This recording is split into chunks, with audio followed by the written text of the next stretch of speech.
भट्टी साहब, जैसे अभी कोच क्यों नहीं है, ये जैसे मोहसिन साहब ने जिक्र किया है, ये पाकिस्तान क्रिकेट बोर्ड क्यों ये बताने से कासिर है कि माइक हेसन होंगे या नहीं होंगे। माइक हेसन का मुआहदा क्या है?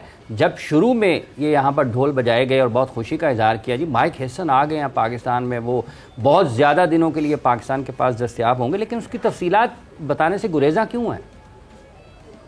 देखें हाफिज इमरान साहब, जो मेरी इत्तलात हैं कि जो आखिरी थर्सडे था ईद से पहले, ईद सैटरडे को थी, ईद से 2 दिन पहले लाहौर में जो मीटिंग हुई थी उसमें तो वेस्ट इंडीज और बांग्लादेश की जो T20 सीरीज है उसके लिए पाकिस्तान का वनडे स्क्वाड फाइनल हो गया, जिसमें ना बाबर आजम है, ना मोहम्मद रिजवान है, ना शाहीन शाह अफरीदी है। उसी मीटिंग में बताया गया कि आमिर जमाल अनफिट है। उसी मीटिंग में कहा गया कि नसीम शाह भी मुकम्मल फिट नहीं है। जहां तक माइक हैसन की बात है, उसी मीटिंग में ये भी बात सुनी गई कि माइक हैसन न्यूजीलैंड जा रहे हैं, वो 7 जुलाई को वापस आएंगे और 10 जुलाई से बांग्लादेश जो पाकिस्तान की T20 टीम में जाना है उसका तरबियती कैंप कराची में शुरू होगा। तो इसका मतलब है कि ये जो स्किल्स कैंप है, ये स्किल्स कुछ और लोग चेक करेंगे। माइक हैसन उस तैयार प्रोडक्ट को जो है वो पाकिस्तान क्रिकेट के सिस्टम में मजीद मौके देंगे या उनको बाहर करेंगे।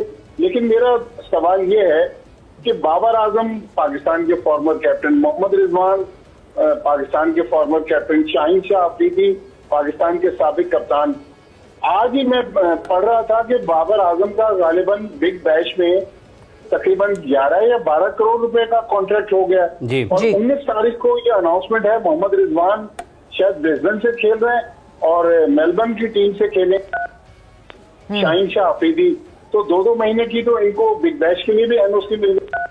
तो इसका मतलब है कि फौरी तौर पर अब पाकिस्तान की T20 टीम में नहीं है। ऊपर में 2 मैचों की साउथ अफ्रीका के खिलाफ टेस्ट सीरीज है, वनडे सीरीज तो फिलहाल हमें नजर नहीं आ रही। फिर शायद मार्च में जाके या अप्रैल में पाकिस्तान 2 टेस्ट मैचों की सीरीज है। तो मेरा ख्याल में अब ये स्किल्स कैंप में लड़कों को कह रहे हैं कि आप आए, प्रैक्टिस करें, जिम करें। भाई एज ए प्रोफेशनल तो उनको ये काम खुद ब खुद करना है। ये तो किसी भी जगह के तौर पर तो किसी को प्रैक्टिस नहीं करवा सकता। मेरे ख्याल में आप भी लाहौर में रहते हैं, हाफिज साहब, सवेरा भी अब लाहौर शिफ्ट हो, तो ये लड़के तो दिन में जो उनके पास नेशनल क्रिकेट एकेडमी में आके प्रैक्टिस करते हैं, तो वही प्रैक्टिस अब की जा रही है।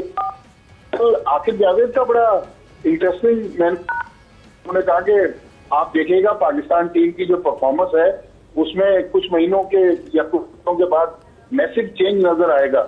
तो भाई वो मैकेनिज्म आकिब जावेद साहब बता दें कि जिससे पहले तब्दीली नहीं आ सके, अब वो तब्दीली ले आएंगे। भट्टी साहब बता दें मसला यही है, क्लैरिटी। पाकिस्तान क्रिकेट बोर्ड से जब भी किसी चीज की क्लैरिटी मांगी जाए कि हाँ जी क्यों हो रहा है, अब आपने एक आप फैंसी सा नाम दे देते हैं स्किल डेवलपमेंट कैंप। उस स्किल डेवलपमेंट कैंप में इस तरह के इस वक्त जो मैंने जिन लड़कों का नाम लिया वो एक किसी और डोमेन का है, दूसरा किसी और डोमेन का है, एक किसी और बैकग्राउंड का है, दूसरा किसी और बैकग्राउंड का है, एक का एक्सपीरियंस लेवल डिफरेंट है, दूसरे के मतलब ऐसा लग रहा है कि आपने कॉलेज की क्लास, स्कूल की क्लास और प्राइमरी की क्लास को साथ बिठा दिया है। तो ये क्लैरिटी नहीं आएगी कि एक्चुअली आप प्रेस रिलीज, बिल्कुल आप प्रेस रिलीज निकालते हैं, मगर उस प्रेस रिलीज में भी क्लैरिटी नहीं होती कि आप एक्चुअली करना क्या चाह रहे हैं इस वक्त। देखिए इस तरह के कैंप मेरे ख्याल में ये जो हाई परफॉर्मेंस के लोग हैं वो शायद अपनी नौकरी को पक्का करने के लिए, क्योंकि हम भी कोई ना कोई प्लान कर रहे हैं, कुछ लड़कों को बुलाकर उनके साथ काम कर रहे हैं। मुझे याद है गालिबन 84 या 83 की बात है, कराची में एक बड़ा फेमस समर कैंप लगा था। मरहूम खान मोहम्मद साहब जो पाकिस्तान के फॉर्मर टेस्ट फास्ट बॉलर हैं, उन्होंने लगाया था।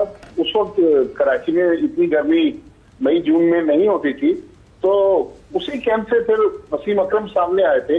तो वो तो समझ में आता है कि यंग प्लेयर्स की आपने लॉट ले ली। उस कैंप में आमिर मलिक भी थे, सलीम मलिक भी थे, रमीज राजा भी थे और बहुत सारे नौजवान प्लेयर्स थे। लेकिन बाबर आजम, मोहम्मद रिजवान, नसीम शाह, वो लोग जो पाकिस्तान की तीनों फॉर्मेट्स की क्रिकेट में रेगुलर मेंबर रहे हैं, उनको गर्मी में बुलाकर सिर्फ प्रैक्टिस करवा देने से या तो उन यंगस्टर्स को वो वहां पर अपने जो तजुर्बात हैं वो बता रहे हो, फिर तो ठीक है। अदरवाइज समझ नहीं आ रहा कि स्किल्स कैम्प में अब बाबर आजम इतनी क्रिकेट खेलने के बाद, 10 साल इंटरनेशनल क्रिकेट खेलने के बाद बाबर आजम, मोहम्मद रिजवान या नसीम शाह, उनकी स्किल्स कहाँ बेहतर होगी? अगर कोई बेहतर कर सकता है तो फिर मेरे ख्याल में माइक हैसन को होना चाहिए था। उसके अलावा चूंकि माइक हैसन ने आगे चल के उनसे काम लेना ना, आज उनकी स्किल डेवलपमेंट कुछ और लोग करवा रहे हैं, फिर उनसे जो काम है वो बाबर आजम से लेंगे माइक हैसन। तो ये चीजें समझ से बालत है। बिल्कुल आप ठीक कह रही हैं कि इसमें थोड़ी सी क्लैरिटी आनी चाहिए। पाकिस्तान क्रिकेट में कई बार गैर जरूरी तौर पर हम बहुत सारी चीजों को पोशीदा रखने की कोशिश करते हैं, हालांकि उसका अगर बता भी दे तो कोई फर्क नहीं पड़ता। लेकिन पता नहीं ऐसा क्या निजाम है कि जो बंदा इस फिरोजपुर रोड पर एक बार चढ़ जाता है, उसके बाद फिर वो हर चीज को खुफिया रखने की कोशिश करता है। साफ छुपता भी नहीं, सामने आता भी नहीं है। भट्टी साहब, एक सवाल है कि अभी पीएसएल की परफॉर्मेंसेज हुई हैं, अभी आपने 3 लोगों का जिक्र किया, बाबर आजम, रिजवान और शाहीन शाह अफरीदी का। बैटिंग में मामलात और हैं, बॉलिंग में और हैं। पीएसएल की परफॉर्मेंस पर अगर आप देखते हैं तो वो इस सीज़न के 10वें की फातेह टीम के कप्तान थे और उनकी ज़ाती कारकर्दगी भी ज़रा मुख्तलिफ नज़र आई है। तो क्या शाहीन आफरीदी को भी पाकिस्तान क्रिकेट बोर्ड ये चाहता है कि एक साइड पर रखा जाए, सलमान अली आगा की जो टीम है उसमें ये तीनों प्लेयर्स ना आए किसी भी तरीके से? इस किस्म की कोई गैर एलानिया चीज़ें चल रही हैं?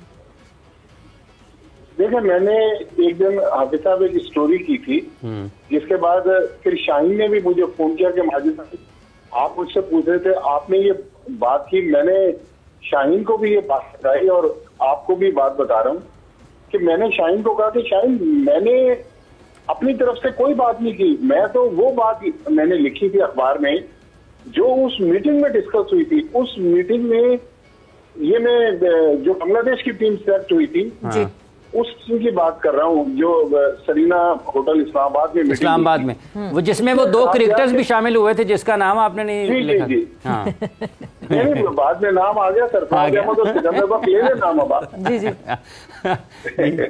तो वो वहां पर बताया गया कि शाहीन के साथ कोई एटीट्यूड का इशू है। मेरा ख्याल शाहीन तो इतना हम्बल, इतना पोलाइट बंदा है, अगर चले आपका बच्चा अगर गलती करता है तो माँ बाप उसको समझाते, घर से नहीं निकाल देते।